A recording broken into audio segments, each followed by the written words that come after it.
Halo semuanya, perkenalkan nama saya Rahma Fatimatul Hasanah. Saya di sini mau bercerita tentang budaya. Ya, di era modern ini banyak sekali budaya yang sudah mulai terkikis oleh adanya zaman modern ini, zaman globalisasi ini.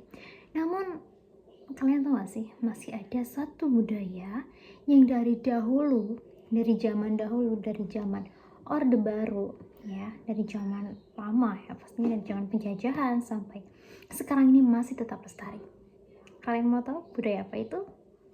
Budaya itu dinamakan korupsi, kolusi, dan nepotisme. Jadi sebelum aku lanjut, kalian tahu gak sih apa yang dinamakan dengan korupsi, kolusi, dan nepotisme itu? Jadi aku akan terangkan dan kasih contoh sedikit.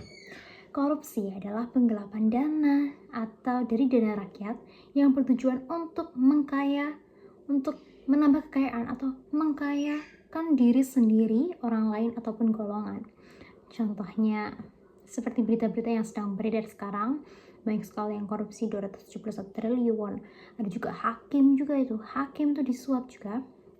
KPK, lembaga pemberantas korupsi, dia juga yang menyimpan uang korupsinya itu di bawah tempat tidur dia. Ada beberapa miliar, ada berapa puluhan miliar dia simpan di bawah ranjang tempat tidurnya itu. Lalu yang kedua adalah kolusi. Kolusi adalah suatu tindakan atau istilahnya suap menyuap. Contohnya, agar saya diterima di universitas favorit, jadi saya memberikan uang cuma-cuma, uang untuk pelicin supaya saya bisa masuk ke universitas yang saya inginkan itu. Ataupun saya mau bekerja di salah satu instansi atau bidang, agar saya langsung diterima, saya memberikan uang pelicin tersebut atau uang suap tersebut kepada direksi atau siapapun itu, HRD atau apapun itu, saya memberikan uang itu supaya saya langsung dapat diterima. Itu dinamakan kolusi. Yang ketiga itu nepotisme. Nepotisme adalah hak istimewa terhadap kerabat kita atau orang terdekat kita, itu di dalam bidang ekonomi, pekerjaan, ataupun bidang lainnya, tanpa memperdulikan skill atau kemampuan dari anak itu sendiri atau orang itu sendiri. Contohnya, saya bekerja di salah satu instansi BUMN. Lalu ada kerabat saya, dia minta untuk bekerja di BUMN juga.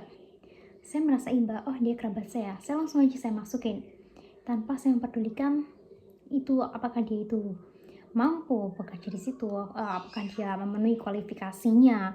Itu saya tidak memandang itu namanya nepotisme, yaitu budaya KKN atau korupsi, kolusi, dan nepotisme itu dari dahulu sampai sekarang masih tetap lestari dan makin marak adanya.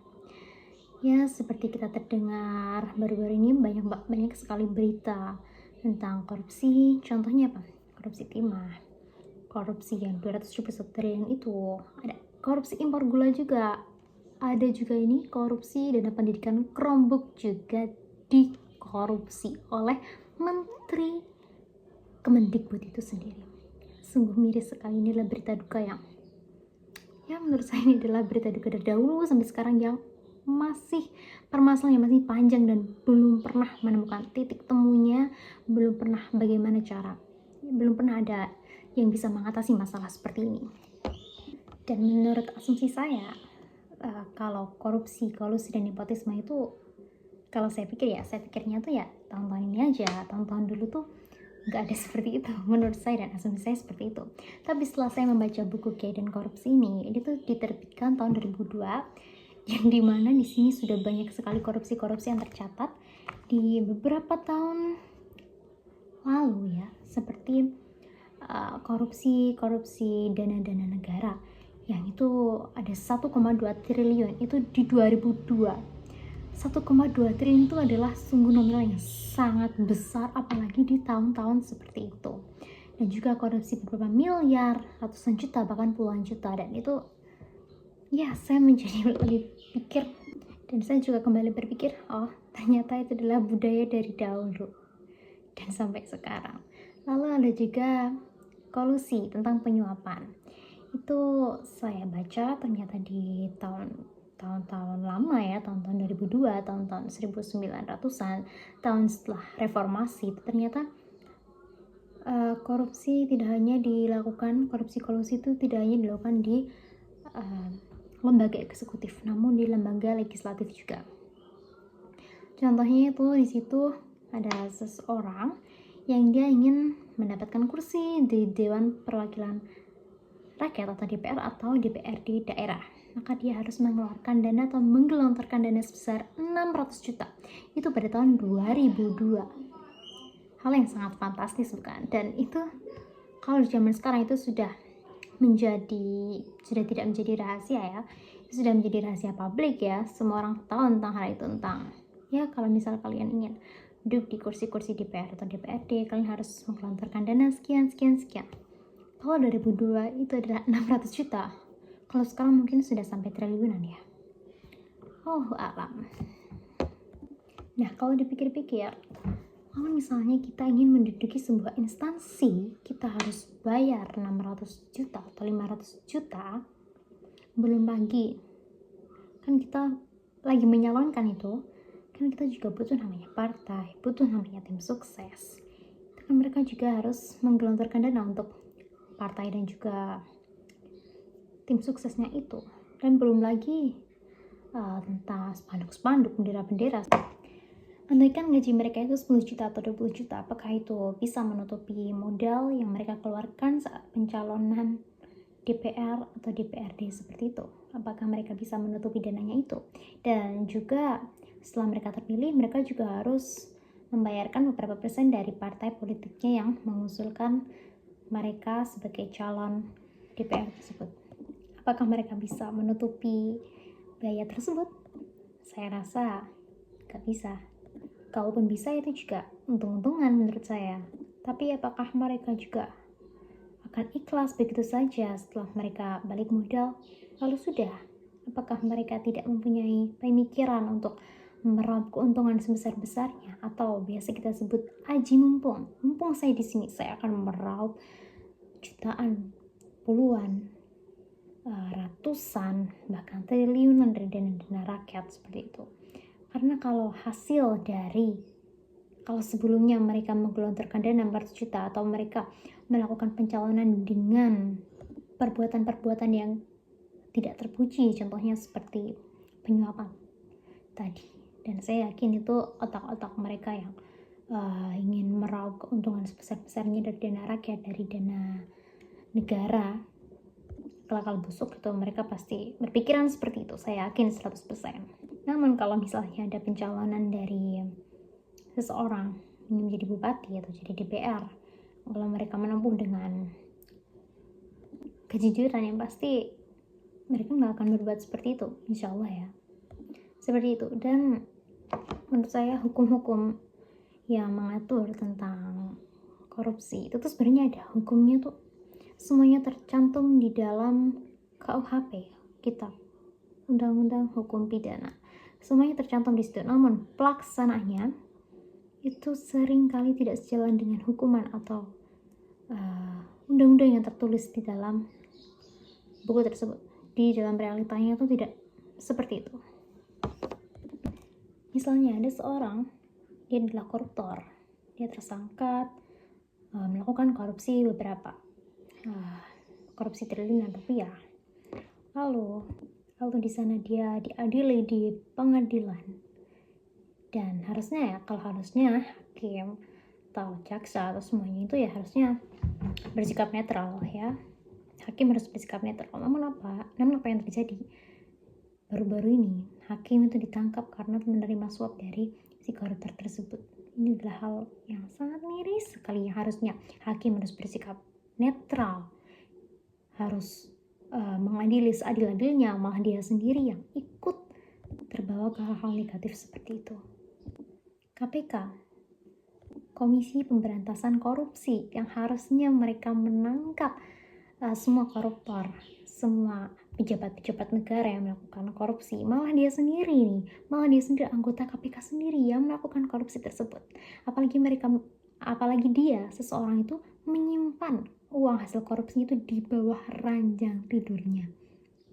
Dan bahkan banyak sekali kalau saya baca di buku-buku ini, mereka yang ini pergantian masa era Orde Baru ke era reformasi, yang dulunya mereka ini teriak sebagai reformis, yang sesungguhnya mereka berteriak-teriak tentang demokrasi dan pemberantasan KKN ini, yang mereka terus berkoar-koar, yang menyuarakan suaranya setelah mereka paling suci, paling bersih, lalu mereka diangkat sebagai pejabat negara, malah mereka sendirilah yang melakukan tindakan tidak terpuji itu. Mereka yang dulunya mereka teriak-teriak pemberantasan KKN, korupsi nepotisme dihapuskan, koruptor dimatikan, dipenjarakan, seperti itu.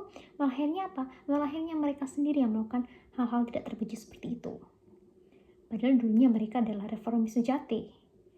Tapi kenapa ini bisa terjadi? Karena itu tadi, sikap aji mumpung itu sendiri. Mumpung saya di sini, kapan lagi saya bisa merasakan ini? Kapan lagi saya bisa dapat mudah mendapatkan uang secara mudah dan instan seperti itu? Dan pertanyaan saya, kapan negara ini akan benar-benar terbebas dari adanya KKN tersebut? Kalau lembaga-lembaga negara yang berfungsi untuk mengadili, untuk menghakimi, untuk memberantas korupsi sendiri itu malah korupsi sendiri itu, lalu kapan negara ini akan maju? Kapan negara ini akan terbebas dari adanya KKN ini? Oknum polisi juga ya gak usah ditanyakan lagi. Sepertinya masyarakat sudah bisa menilai kinerja dari polisi itu seperti apa. Sama saja, nihil adanya. Dan menurut saya, kalau misal korupsi yang dilakukan oleh pejabat pemerintah, kita juga tidak boleh hanya menyalahkan pejabatnya saja yang melakukan korupsi, namun kita juga harus ada kesadaran diri sendiri untuk tidak merengek. Maksudnya apa? Misal kalian punya anak kalian butuh kerja di salah satu instansi di bidang sesuai bidang si anak tersebut, lalu mereka merengek ke kepala desa, merengek ke orang-orang terdekat yang khususnya dia bekerja di situ, mereka punya kenalan di situ, mereka merengek-rengek, ini tolong dimasukkan anak saya ini kan, Pak, ada teman dekat, ada Bapak sebagai tangan kanan dari bidang ini, bisalah dimasukin seperti itu. Ya of course dia mau nggak mau juga, ya pasti gengsi ya, namanya gengsi juga kalau seperti itu. Lalu kita pondok pesantren kan namanya kiai itu jangan sampai terlalu sering sowan ya kepada para bupati, pejabat atau DPR seperti itu, karena dianggap tidak etis ya menurut saya. Kalau misalnya kita pikir ada kiai, dia sowan ke Pak Bupati untuk pengembangan pondoknya, yang of course pasti ya nggak mungkin kan mau ngasih 100.000 atau 1 jutaan, ya pasti ya namanya bupati ya 100 juta, 200 juta, 500 juta seperti itu. Itu uang dari mana? Kalau cuma menghadirkan gaji itu tidak akan cukup. Maka kalau nggak ngasih ya dia gengsi, dia ya apa ya, dalam bahasa Jawa itu namanya pekewo, atau ya maksud saya bupati saya gak bisa bantu rakyat, gak bisa bantu kiai, ya malu dong, gengsi dong. Maka dia menghalalkan segala cara yang ada, dia korupsi, dia mengambil dana-dana yang harusnya digunakan misal untuk pembangunan jalan, pembangunan pendidikan seperti itu, diambil, dia kasih ke kiainya. Itu juga sebenarnya harus ada kesadaran masyarakat, kesadaran rakyat juga untuk tidak melakukan hal-hal seperti itu yang saya sebutkan tadi. Dan ya kalau saya teliti, saya lihat ya banyak sekali yang melakukan seperti itu, dan sampai sekarang ya itu sudah menjadi hal yang biasa di sekarang di negara ini ya. Jadi kapan kita akan keluar, kapan pemerintah akan benar-benar tegas dalam melaksanakan hukum yang ada? Hukumnya sudah ada, tapi pelaksanaannya ini mana? Pelaksanaannya itu belum benar-benar tercapai secara maksimal. Jadi harapan saya ya pelaksanaan hukum harus semakin ditegakkan, dan lembaga-lembaga yang menaungi hukum itu juga harus benar-benar paham ya. Bukan hanya paham, tapi mereka harus ada kemauan dari diri mereka pribadi untuk tidak melakukan tindakan-tindakan seperti itu. Bagaimana caranya? Saya juga tidak tahu. Mari kita renungkan bersama bagaimana caranya. Oke, sekian dulu dari saya. Terima kasih.